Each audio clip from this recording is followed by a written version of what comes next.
ভারতের গোলামি নয়, গণতন্ত্র চায় জনগণ। মেজর হাফিজ। ভোলার লালমোহন থেকে মোহাম্মেদ মামুন হাজি প্রতিবেদনে।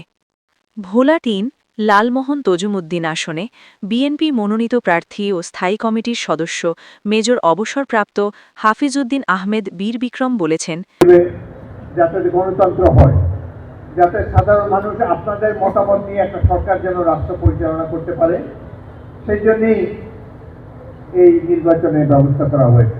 বাংলাদেশের মানুষ ভারতের গোলামি চায় না, বাংলাদেশের মানুষ চায় গণতন্ত্র।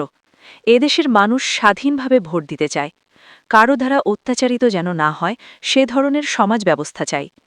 রবিবার সকালে ভোলা ৩ আসনে বিএনপি থেকে মনোনয়ন দাখিল উপলক্ষে লালমোহন বালিকা মাধ্যমিক বিদ্যালয়ের মাঠে বিশেষ দোয়া মাহফিল অনুষ্ঠানে আলোচনা সভায় প্রধান অতিথি হিসেবে এসব কথা বলেন তিনি।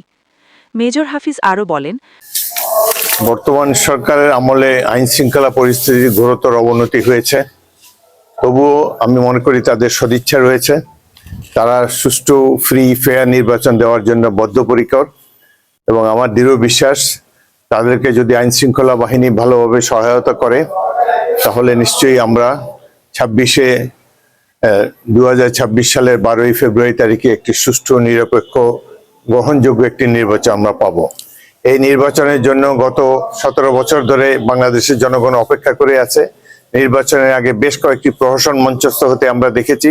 আশা করি এই অতীতের কালো অধ্যায় ভুলে গিয়ে বাংলাদেশে এক নতুন দিগন্তের সূচনা হবে এবং আমরা একটি সমৃদ্ধ গণতান্ত্রিক বাংলাদেশ বিনির্মাণের পক্ষে দৃঢ় পদক্ষেপে এগিয়ে যাব। আমাদের নেতা জিয়াউর রহমান এর ছেলে বিএনপির ভারপ্রাপ্ত চেয়ারম্যান তারেক রহমান 17 বছর বিদেশে ছিল। দেশে আসার পরে এয়ারপোর্টে আমরা তাকে অভ্যর্থনা জানিয়েছি। ওখানে এত মানুষ হয়েছিল যে আধা ঘন্টার রাস্তা পার হতে প্রায় 4 ঘন্টা লেগেছে। সকল মানুষের এত জনসমাগম হয়েছে যা বাংলাদেশের ইতিহাসে আর কখনো হয়নি। এটা হয়েছে জিয়াউর রহমান ও খালেদা জিয়া সৎ লোক ছিলেন, তারা জনগণের উপকার করেছেন এবং জনগণের সেবক ছিলেন। সেই স্মৃতি ধারণ করে এদেশের মানুষ মনে করেছে তাদের ছেলে তারেক রহমানও এদেশের মানুষের কল্যাণে কাজ করবে। অনেক আশা ভরসা নিয়ে প্রায় কোটি মানুষ ঢাকার শহরে গিয়েছে, কারণ তারা ভারতের গোলাম থাকতে চায় না, তারা গণতন্ত্র চায়। সাধারণ মানুষের ওপর অত্যাচার জুলুম না হয় সে নিশ্চয়তার জন্য সাধারণ মানুষ দুদিন আগেই ঢাকায় অবস্থান নিয়েছিল তারেক রহমানকে বরণ করার জন্য। আলোচনা সভা শেষে দোয়া মোনাজাত অনুষ্ঠিত হয়। দোয়া মোনাজাত পরিচালনা করেন করিম রোড জামে মসজিদের খতিব মাওলানা আব্দুল আউয়াল।